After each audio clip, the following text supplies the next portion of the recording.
ይህ አፕሊኬሽን እንደምታውቁት ስሙ ታካ ይባላል። በዚህ አፕሊኬሽን እንዴት የሰራ ነው ዶላር ገንዘብ ወደ ኢትዮጵያ ባንኮች እንዴት እንደምናስልክ ላሳያችሁ። እዚህ ላይ የምትሰሩት ስራ አንደኛው ምንድነው ታስክ ሴንተር ይባላል። ለዚህ ታስክ ሴንተር ላይ ገብታችሁ እዚህ ጋር ለምሳሌ ታስክ ሴንተር የሚለውን ስትነኩት ምንድነው እንደዚህ በጣም ብዙ ስራዎች ያመጣላችኋል ማለት ነው።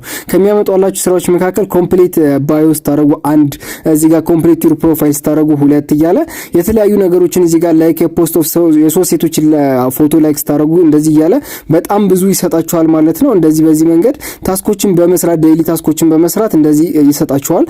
በተረፈ በጣም ብዙ የሚሰጡት ደግሞ ሪፈራል በማድረግ ነው። ሰዎችን በመጋበዝ አሪፍ ገንዘብ መስራት ትችላላችሁ። እንደዚህ እያረጋችሁ ስፒን ይሰጣችኋል። እዚህ ጋር ስፒን የሚሰጣችሁን ኮሌክት እያረጋችሁ ስፒን ስታደርጉት ለምሳሌ እኔ እዚህ ጋር 900,999,919 አለ 900,999 ሚል አለ ማለት ነው። ሶ ይሄንን ነገር እንዴት አርጋችሁ ነው ልክ እንደዚህ ስፒን ባረጋችሁ ቁጥር ኦንሊ 14 ሌፍት 44 ሌፍት ይላል።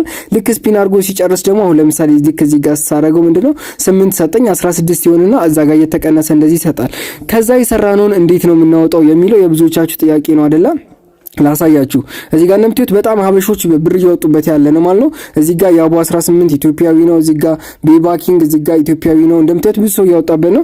ካሻውት አደራረጉ ላሳያችሁ። እዚህ ጋር ካሻውት የሚለውን ትነካላችሁ ወይም ደግሞ እዚህ ጋር ትመጣላችሁ። ወደዚህ ወደ ዋናው ትመለሳላችሁ። ወደዚህ አንድ ጊዜ ትመለሳላችሁ። ከዛ እዚህ ጋር ከደረሳችሁ በኋላ ቢንስ የሚለው ጋር እንደምትዩት 580 ይሻለኝ። ይሄን ካሻውት የሚለውን ነካዋለሁ። ከዛ እዚህ ጋር ካሻውት የሚለውን ከነካው ወዲያ ካሻውት ሴንተር የምትለው ጋር ነካለው። ከዛ ፔመንት ሜተድ ሰሌክት አድርግ ይለኛል። ሰሌክት ማድረገው ቴሌ ኮሜርሻል ባንክ፣ አዋሽ፣ አቢሲኒያ፣ ኮኦፐሬቲቭ፣ ሚፓስ፣ ኤምፔሳ፣ ዳሽን እና የመሳሰሉትን እንመርጣለን። እኔ ለምሳሌ ለዛሬ ቴሌብር መረጥኩ። ከዛ ከዚህ በፊት አውጥቼበት ነበር። ማውጣት የሚቻለው የ100,000 ብዜት የሆነ ቁጥር ነው። ለምሳሌ እኔ እዚህ ጋር ማውጣት የምችለው 500,000 ነው እንጂ 80,000 አይደለም።